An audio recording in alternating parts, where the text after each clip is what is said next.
وأحسن منك لم تر قط عيني وأجمل منك لم تلد النساء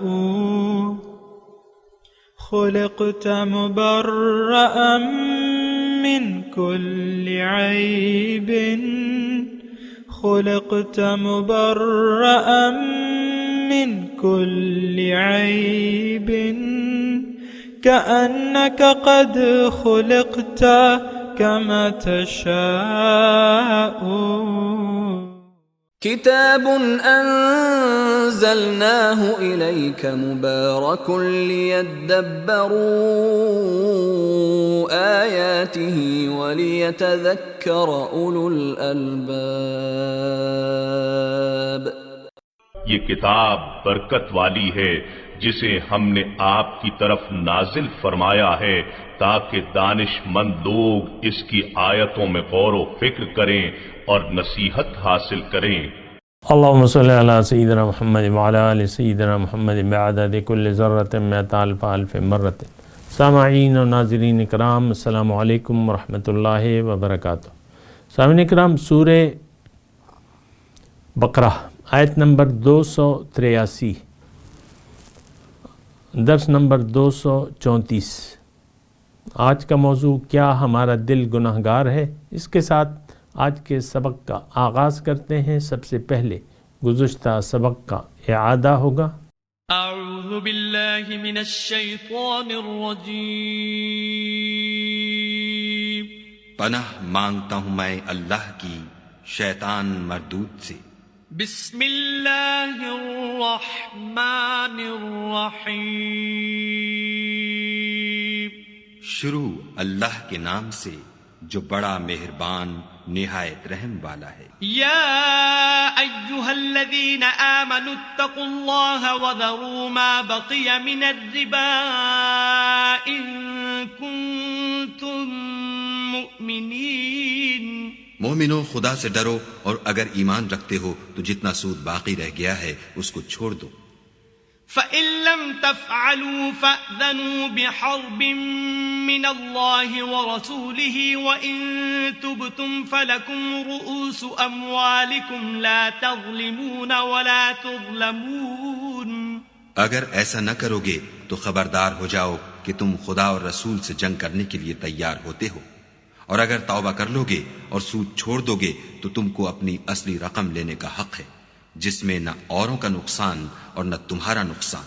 وَإِن كَانَ ذُو عُسْرَةٍ فَنَظِرَةٌ إِلَى مَيْسَرَةٍ وَأَن تَصَدَّقُوا خَيْرٌ لَّكُمْ إِن كُنتُمْ تَعْلَمُونَ. اور اگر قرض لینے والا تنگ دست ہو تو اسے کشائش کے حاصل ہونے تک مہلت دو، اور اگر زر قرض بخش دو تو وہ تمہارے لیے زیادہ اچھا ہے، بشرطے کہ سمجھو. وَاتَّقُوا يَوْمًا تُرْجَعُونَ فِيهِ إِلَى اللَّهِ ثُمَّ تُوَفَّى كُلُّ نَفْسٍ مَا كَسَبَتْ وَهُمْ لَا يُظْلَمُونَ. اور اس دن سے ڈرو جب کہ تم خدا کے حضور میں لوٹ کر جاؤ گے اور ہر شخص اپنے اعمال کا پورا پورا بدلہ پائے گا اور کسی کو کچھ نقصان نہ ہوگا. يا أيها الذين آمنوا إذا تداينتم بدين إلى أجل مسمى فاكتبوه وليكتب بينكم كاتب بالعدل ولا يأب كاتب أن يكتب كما علمه الله فليكتب وَلْيُمْلِلِ الَّذِي عَلَيْهِ الْحَقُّ وَلْيَتَّقِ اللَّهَ رَبَّهُ وَلَا يَبْخَسْ مِنْهُ شَيْئًا فَإِن كَانَ الَّذِي عَلَيْهِ الْحَقُّ سَفِيهًا أَوْ ضَعِيفًا أَوْ لَا يَسْتَطِيعُ أَن يُمِلَّ هُوَ فَلْيُمْلِلْ وَلِيُّهُ بِالْعَدْلِ وَاسْتَشْهِدُوا شَهِيدَيْنِ مِن رِّجَالِكُمْ فَإِن لَّمْ يَكُونَا رَجُلَيْنِ فَرَجُلٌ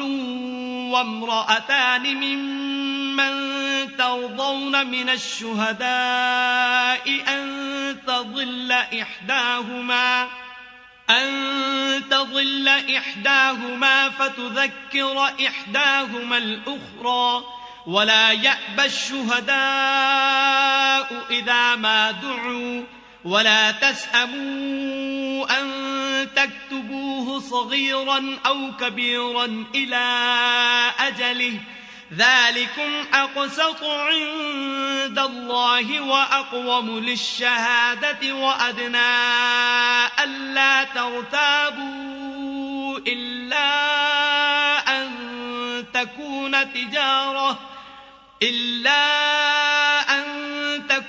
تجارة حاضرة تديرونها بينكم فليس عليكم جناح ألا تكتبوها وأشهدوا إذا تبايعتم ولا يضار كاتب ولا شهيد وإن تفعلوا فإنه فسوق بكم واتقوا الله ويعلمكم الله والله بكل شيء عليم۔ مومنو، جب تم آپس میں کسی میعاد معین کے لیے قرض کا معاملہ کرنے لگو تو اس کو لکھ لیا کرو، اور لکھنے والا تم میں کسی کا نقصان نہ کرے بلکہ انصاف سے لکھے۔ نیز لکھنے والا جیسا خدا نے اسے سکھایا ہے لکھنے سے انکار بھی نہ کرے، اور دستاویز لکھ دے، اور جو شخص قرض لے وہی دستاویز کا مضمون بول کر لکھوائے، اور خدا سے کہ اس کا مالک ہے خوف کرے، اور زر قرض میں سے کچھ کم نہ لکھوائے۔ اور اگر قرض لینے والا بے عقل یا ضعیف ہو یا مضمون لکھوانے کی قابلیت نہ رکھتا ہو تو جو اس کا ولی ہو وہ انصاف کے ساتھ مضمون لکھوائے، اور اپنے میں سے 2 مردوں کو ایسے معاملے کے گواہ کر لیا کرو، اور اگر 2 مرد نہ ہوں تو 1 مرد اور 2 عورتیں جن کو تم گواہ پسند کرو کافی ہیں، کہ اگر ان میں سے ایک بھول جائے گی تو دوسری اسے یاد دلا دے گی، اور جب گواہ گواہی کے لیے طلب کیے جائیں تو انکار نہ کرے، اور قرض تھوڑا ہو یا بہت اس کی دستاویز کے لکھنے لکھانے میں کاہلی نہ کرنا۔ یہ بات خدا کے نزدیک نہایت قرین انصاف ہے، اور شہادت کے لیے بھی یہ بہت درست طریقہ ہے، اس سے تم کو کسی طرح کا شک و شبہ بھی نہیں پڑے گا۔ ہاں، اگر سودا دست بدست ہو جو تم آپس میں لیتے دیتے ہو تو اگر ایسے معاملے کی دستاویز نہ لکھو تو تم پر کچھ گناہ نہیں، اور جب خرید و فروخت کیا کرو تو بھی گواہ کر لیا کرو، اور کاتب دستاویز اور گواہ معاملہ کرنے والوں کا کسی طرح کا نقصان نہ کرے۔ اگر تم لوگ ایسا کرو تو یہ تمہارے لیے گناہ کی بات ہے، اور خدا سے ڈرو اور دیکھو کہ وہ تم کو کیسی مفید باتیں سکھاتا ہے، اور خدا ہر چیز سے واقف ہے۔ سامعین کرام، سورہ بقرہ آیت نمبر 283۔ وَإِن كُنتُمْ عَلَى سَفَرٍ، اور اگر تم ہو سفر پہ، وَلَمْ تَجِدُوا كَاتِبًا، اور تم نہ پاؤ کسی لکھنے والے کو، فرحان مقبوضہ، تو کوئی چیز گروی رکھ سکتے ہو۔ فَإِنْ أَمِنَ بَعْضُكُمْ بَعْضًا، اگر پھر کوئی تم میں سے کسی کا اعتبار کرے، فَلْيُؤَدِّ الَّذِي اؤْتُمِنَ أَمَانَتَهُ، تو جس شخص کو امین بنایا گیا ہے اسے چاہیے کہ لوٹا دے اس کی امانت، وَلْيَتَّقِ اللَّهَ رَبَّهُ، اور اپنے رب سے ڈرے، وَلَا تَكْتُمُ الشَّهَادَةَ، اور گواہی کو نہ چھپایا کرو، وَمَنْ يَكْتُمْهَا، اور جو اسے چھپائے گا، فَإِنَّهُ آثِمٌ قَلْبُهُ، تو بے شک وہ اس کا دل گناہ گار ہے۔ واللہ بما تعملون علیم، اور جو کچھ تم کرتے ہو اللہ تعالیٰ اسے جانتا ہے۔ پیسوں کے لین دین کے بارے میں احکامات ہیں سامعین کرام۔ گزشتہ سبق میں یہ بتایا تھا اللہ تعالیٰ نے کہ جب تم ایک معین وقت تک کے لیے کسی سے قرض لو تو اس کو لکھ لیا کرو، اور اس کی تفصیل گزشتہ آیت میں تھی۔ آج کا سبق جو ہے، جیسا کہ آپ نے ترجمہ سنا، اس میں مضمون یہ ہے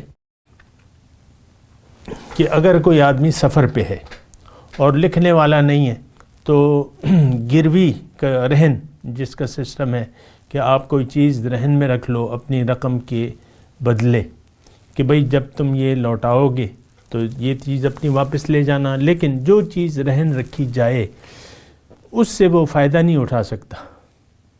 یہ بات ذرا نوٹ کر لیں، ایک نقطہ ہے اس میں کہ آپ نے مثال کے طور پہ زمین گروی رکھ لی، قبضہ لے لیا، لیکن آپ اس سے وہ فائدہ نہیں اٹھا سکتے، اس میں زراعت نہیں کر سکتے، اور بہرحال یہ اس میں ایک وہ ہے۔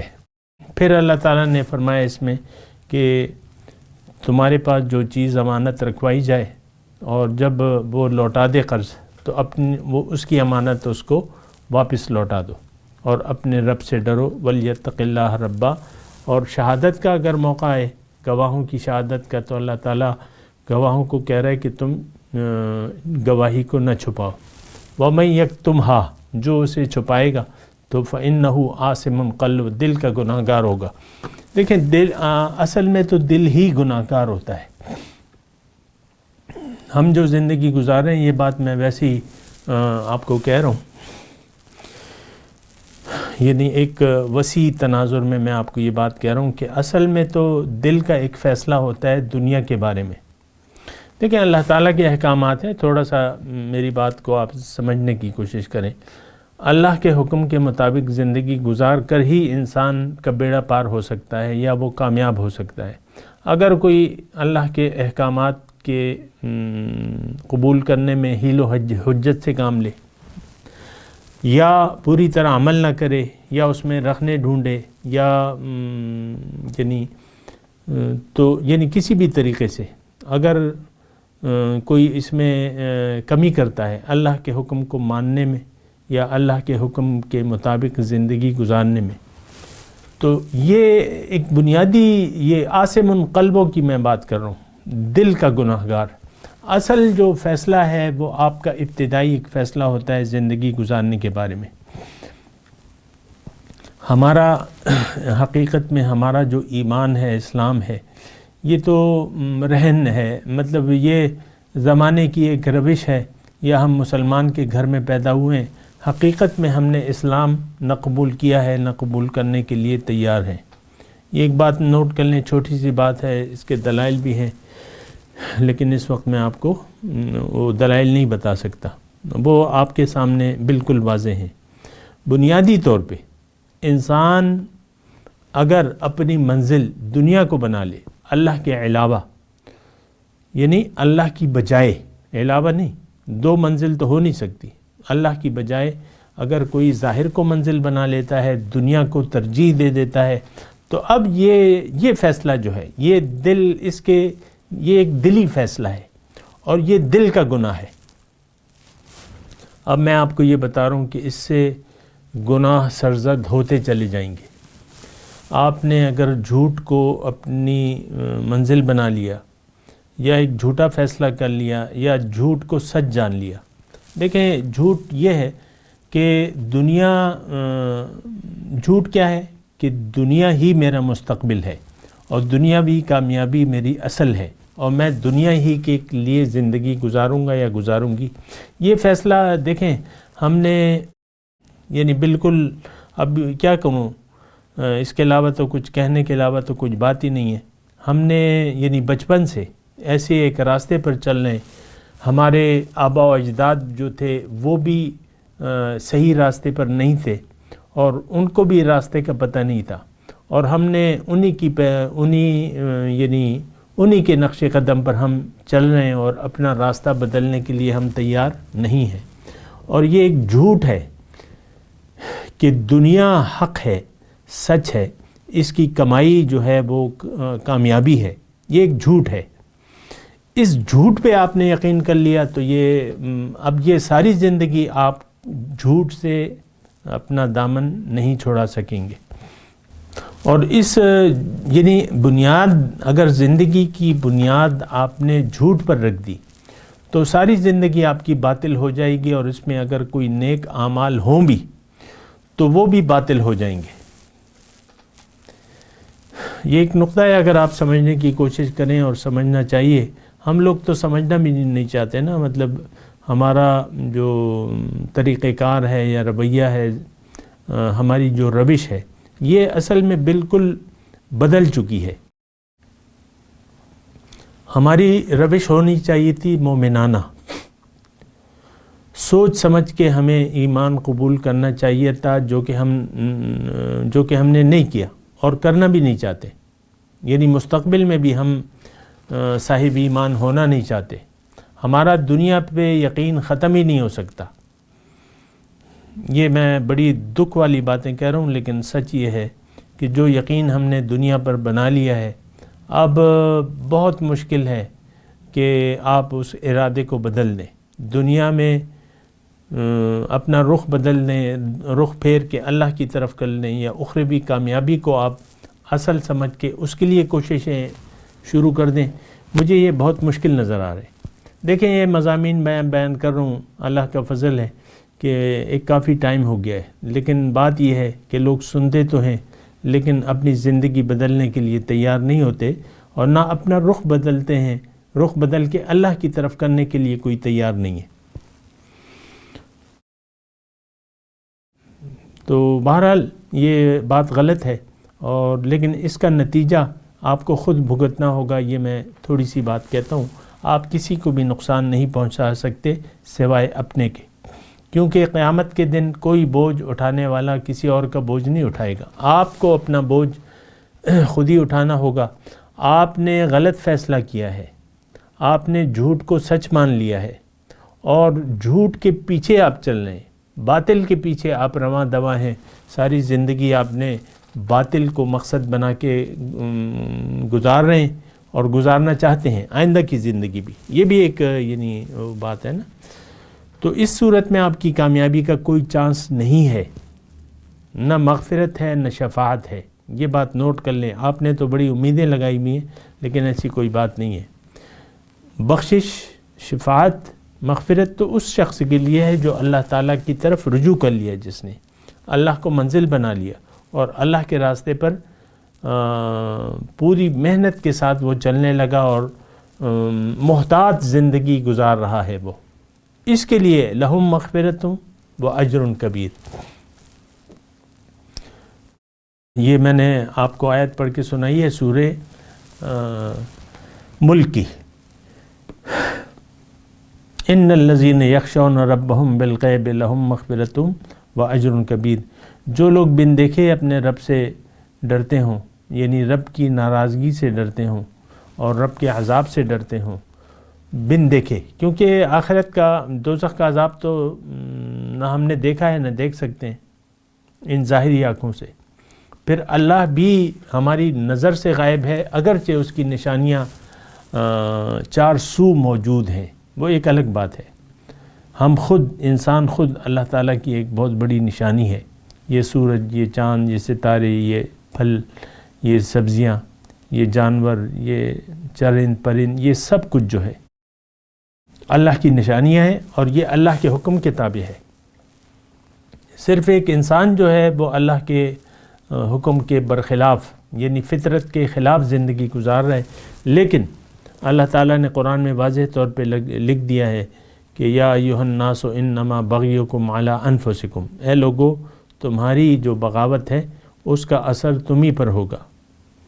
متاع الحیات الدنیا، تھوڑی سی زندگی ہے دنیا کی، پھر تم میرے پاس لوٹ کے آؤ گے اور پھر میں تمہیں بتاؤں گا جو کچھ تم کرتے تھے. تو بہرحال عاصم قلبوں پہ میں بات کر رہا ہوں، دل کا گناہ گار. اب یہ تو ظاہر ہے کہ ایک یعنی ایک حکم ہے، اس کی اطاعت اگر آپ نے نہیں کی، یعنی یہاں صرف شہادت کی بات ہو رہی ہے. وَلَا تَكْتُمُوا الشَّهَادَةَ وَمَنْ يَكْتُمْهَا فَإِنَّهُ عَاصِمٌ قَلْبُهُ. جس نے شہادت چھپائی، یعنی حکم ہے شہادت مت چھپاؤ، جس نے شہادت چھپائی وہ دل کا گناہ گار ہے. یعنی اللہ کے، دیکھیں، جز کا انکار کل کا انکار ہے. یہ بات نوٹ کر لیں، جز کا انکار کل کا انکار ہے.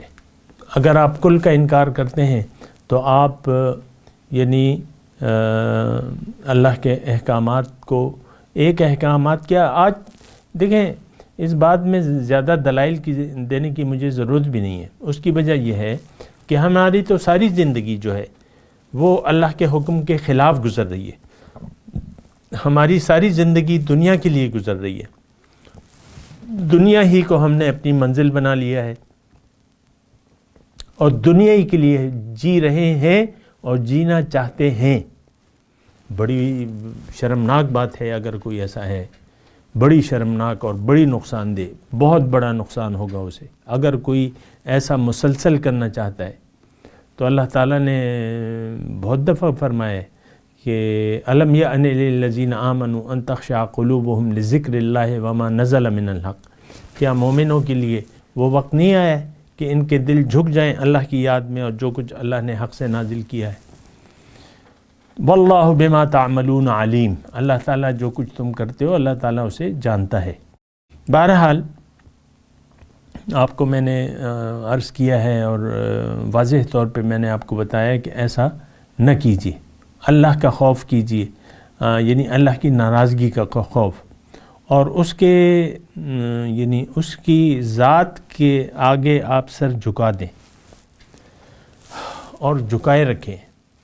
یہ تو دیکھیں ہمارا سر جو ہے، اگر آپ دیکھیں نا، پہلے میں آپ کو وہ آیت بتا دوں جس کی بنیاد پہ میں آپ سے یہ بات چیت کر رہا ہوں۔ اللہ تعالیٰ نے انسان کی کامیابی کے بارے میں فرمایا ہے کہ کون سے انسان کامیاب ہوگے۔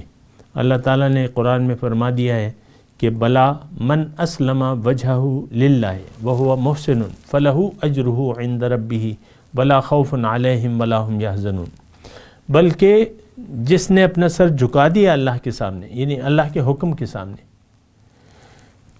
اور اس میں یہ مخلص بھی ہے، اس کے لیے اجر ہے، فَلَهُ أَجْرُهُ عِنْدَ رَبِّهِ وَلَا خَوْفٌ عَلَيْهِمْ۔ تو آپ کو یہ دیکھیں، آپ یعنی جو باتیں ہو رہی ہیں تو ظاہر ہے کہ یہ تو قرآن پہ ہی ہم بات کر رہے ہیں، تو آپ کو اس بات کو ہلکا نہیں لینا چاہیے، اپنی زندگی کو بدلنے کی تدبیر کریں، رخ دنیا کی طرف سے پھیر کر، دنیا کو چھوڑے نہیں لیکن رخ آپ نیت بدل لیں۔ بس میرے کہنے کا ہرگز یہ مطلب نہیں ہوتا کہ آپ ترک دنیا کر لیں، دنیا کو چھوڑ دیں اور جنگلوں میں نکل جائیں، اور یہ بالکل کفر ہے، رہبانیت اسلام میں نہیں ہے۔ لوگوں کے اندر رہیں، لوگوں میں رہیں، لیکن رخ آپ کا اللہ کی طرف ہونا چاہیے۔ سب کچھ کریں، دنیا کے کام جو ضروریات ہیں آپ کریں، لیکن رخ جو ہے وہ اللہ کی طرف، آپ کا دل گنہگار نہیں ہونا چاہیے۔ فَإِنَّهُ عَاصِمٌ قَلْبُهُ، یہ بہت بڑی بات ہے۔ میرے خیال میں یہ واحد قرآن میں جگہ ہے جہاں دل کے گناہ کی بات ہو رہی ہے، دلی طور پہ یہ گناہ گار ہے، اور آپ اس بات کو سمجھنے کی کوشش کریں۔ اور یہ مضمون یہاں صرف شہادت کی گواہی تک نہیں محدود، میں آپ کو اس کی تفصیل بتا رہا ہوں نا۔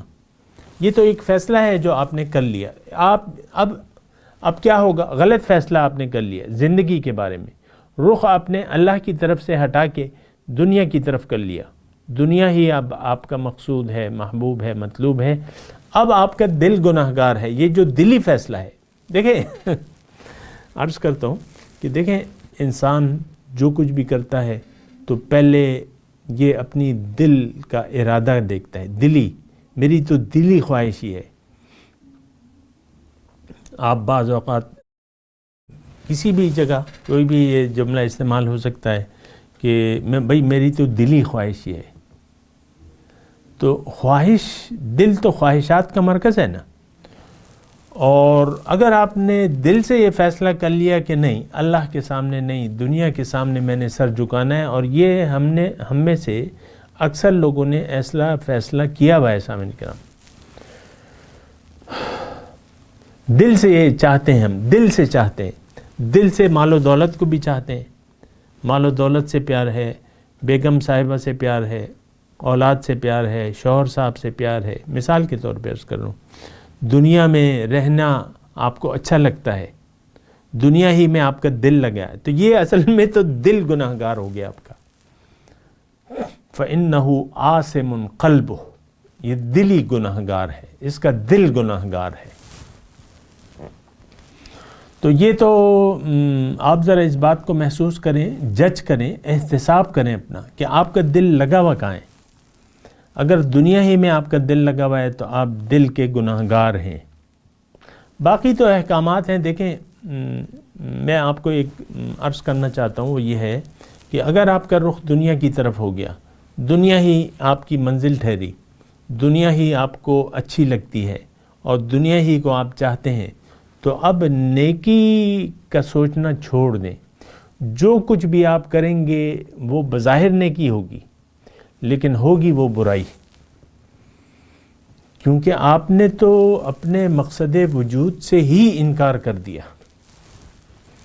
نماز اگر پڑھ رہے ہیں، نماز کے مقصد سے آپ غافل ہیں۔ نماز کا مقصد تو اللہ کی یاد ہے، اللہ کی یاد سے تو آپ نے فیصلہ کر لیا ہے کہ اللہ کی یاد میں نے نہیں کرنی، اللہ کی یاد کو بھلا کے میں نے زندگی گزارنی ہے، تو پھر یہ ہے کہ معاملہ مختلف ہو جاتا ہے۔ فَإِنَّهُ آسِمٌ قَلْبُهُ۔ تو دیکھیں یہ ایک فیصلہ ہے جو ہم کر رہے ہیں اور کر لیتے ہیں، تو پھر یہ ہے کہ معاملہ بگڑ جاتا ہے۔ دوسری جگہ یعنی آیت کے دوسرے حصے میں اللہ تعالیٰ فرما رہا ہے کہ واللہ بما تعملون علیم، جو کچھ تم کرتے ہو اللہ تعالیٰ اسے جانتا ہے۔ واللہ بما تعملون، جو کچھ تم کر رہے ہو یعنی تمہارے اعمال کو اللہ تعالیٰ جانتا ہے کہ تم کیا کر رہے ہو اور کس نیت سے کر رہے ہو۔ یہ دونوں باتیں ہیں، جو کچھ تم کر رہے ہو اور جس نیت سے کر رہے ہو اللہ تعالیٰ اسے جانتا ہے۔ اب ہمیں یہ یقین نہیں ہے کہ اللہ تعالیٰ ہمارا سارا کچھ دیکھ رہا ہے یا ہمیں دیکھ رہا ہے، یہ تو ایک یقین کا درجہ ہے جو ہمیں حاصل ہی نہیں ہے۔ صاف بات یہ ہے، آپ دیکھ لیں 2-4 دوستوں کی محفل ہوتی ہے، 2-4 سہیلیوں کی محفل ہوتی ہے اور گپیں شپلیں لگنا شروع ہو جاتی ہیں، یہ احساس ہی نہیں ہوتا کہ اللہ تعالیٰ ہمیں دیکھ رہا ہے۔ یہاں تو دیکھیں اللہ تعالیٰ بما تعملون علیم، اللہ تعالیٰ جو کچھ تم کرتے ہو اسے جانتا ہے، لیکن یہ احساس تو ہمیں نہیں ہے نا۔ اسی طرح جو بھی زندگی گزار رہے ہیں ہم اللہ کو حاضر ناظر جانتے ہی نہیں ہیں، اور اللہ کی تو ہمیں کوئی پرواہ نہیں ہے، وہ ناراض ہوتا ہے یا راضی ہوتا ہے، ہم میں تو کوئی احساس نہیں ہے اس معاشرے میں کہ اللہ کو ہم راضی کریں یا اس کی ناراضگی سے بچیں۔ یہ ہماری کوئی تدبیر نہیں ہے، میں آپ کو واضح طور پہ کہہ رہا ہوں۔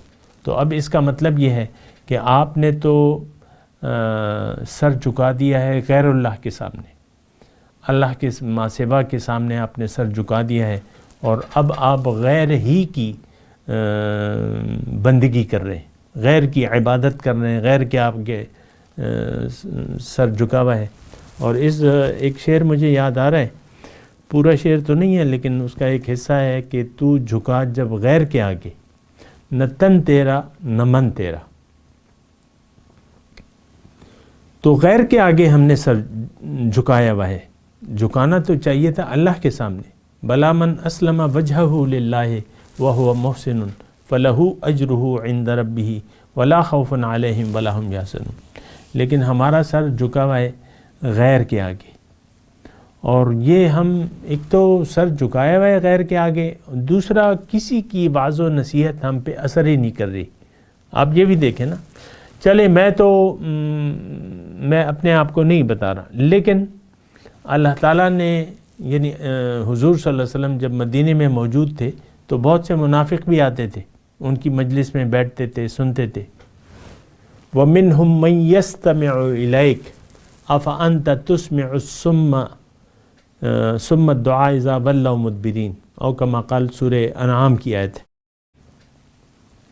إِنَّكَ لَا تُسْمِعُ الْمَوْتَى وَلَا تُسْمِعُ الصُّمَّ الدُّعَاءَ إِذَا وَلَّوْا مُدْبِرِينَ، او کما قال ایسی آیت ہے کہ آپ مردوں کو نہیں سنا سکتے جو مردے ہیں۔ انما یستجیب الذین یسمعون، پوری آیت جو ہے وہ یہ ہے کہ آپ کی بات تو دل کے کانوں سے وہ لوگ یعنی اس پر توجہ دیں گے جو دل کے کانوں سے سنتے ہیں۔ انما یستجیب الذین یسمعون والموتى یبعثہم اللہ ثم الیہ یرجعون، اور جو ظاہری بدن کے جسم میں جو مردہ ضمیر لوگ ہیں وہ تو آپ کی بات نہیں سن سکتے، نہیں سنتے۔ اور آپ دیکھیں عبداللہ ابن ابی رئیس المنافقین جو ہے وہ مسلمان بظاہر تو ہو گیا تھا، لیکن دلی طور پر اس نے اسلام قبول نہیں کیا تھا۔ ساری عمر اس کی حضور صلی اللہ علیہ وسلم کی مخالفت، بے ادبی اور اسی کاموں میں گزر گئی۔ پھر اللہ تعالیٰ نے فرمایا کہ آپ نہ ان کا جنازہ پڑھیں، ولا تصلی علی احد منہم، نہ ان کا جنازہ پڑھیں، نہ ان کے لیے دعا مانگیں، اور اگر آپ 70 مرتبہ بھی ان کے لیے دعا مانگیں گے میں قبول نہیں کروں گا۔ یہ منافقین تھے، جنازہ بھی پڑھنے سے اللہ تعالیٰ نے منع کر دیا۔ ولا تصلی علی احد ولا تقم علی قبرہ، او کما قال، ایسی آیت ہے۔ تو میں صرف یہ کہہ رہا ہوں کہ یعنی میری تو کوئی حیثیت نہیں ہے، لیکن میں کہہ رہا ہوں کہ اگر بہت ہی اونچے درجے کا، یعنی پیغمبر تک کی باتوں کو ایسے لوگ سنتے تھے لیکن وہ اپنا زندگی بدلنے کے لیے تیار نہیں تھے، وہی منافقت تھی، وہی دنیا داری تھی، وہی لالچ تھی، وہی ہرس تھی، وہی بات آج ہماری بھی ہے۔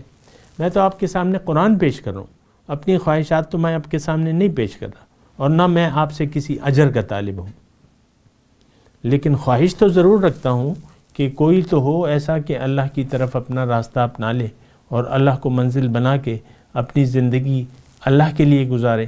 تو یہ تو خواہش تو ہے، لیکن واللہ بما تعملون علیم پہ میں بات کر رہا ہوں کہ اللہ تعالیٰ جو کچھ تم کرتے ہو اسے جانتا ہے، یہ اللہ تعالیٰ نے ہمیں فرمایا۔ لیکن بات یہ ہے کہ ہمیں تو اس بات کا ادراک ہی نہیں ہے کہ کیا ہو رہا ہے یا ہونے والا ہے، اور نہ اس پر ہمیں یقین ہے۔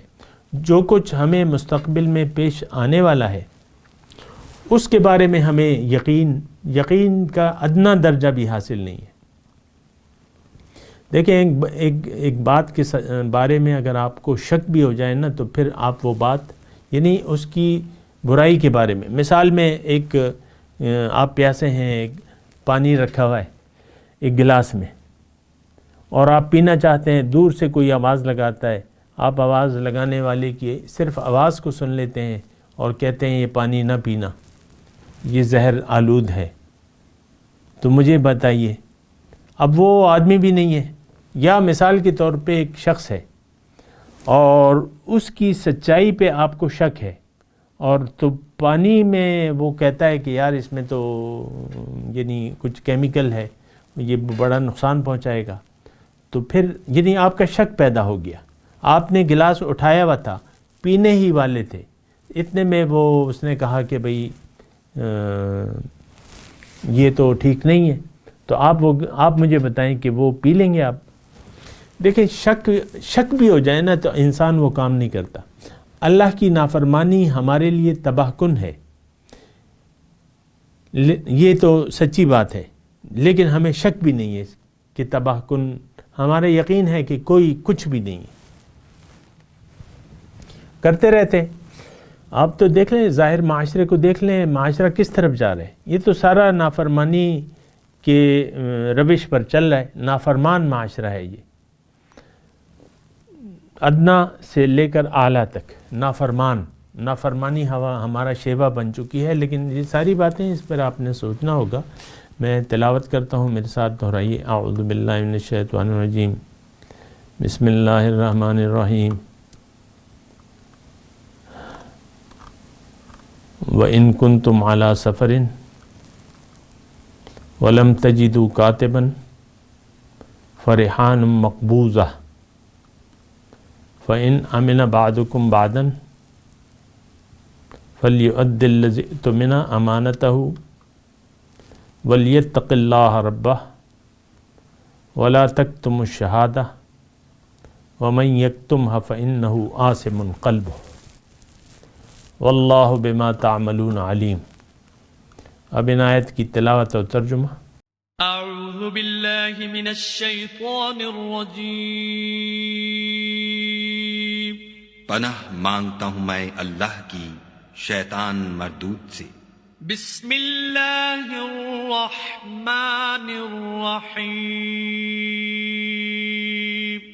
شروع اللہ کے نام سے جو بڑا مہربان نہایت رحم والا ہے۔ وَإِن كُنتُمْ عَلَى سَفَرٍ وَلَمْ تَجِدُوا كَاتِبًا فَرِهَانٌ مَقْبُوضَةٌ فَإِنْ أَمِنَ بَعْضُكُمْ بَعْضًا فَلْيُؤَدِّ الَّذِي اؤْتُمِنَ أَمَانَتَهُ وَلْيَتَّقِ اللَّهَ رَبَّهُ ولا تكتموا الشهادة ومن يكتمها فإنه آثم قلبه والله بما تعملون عليم.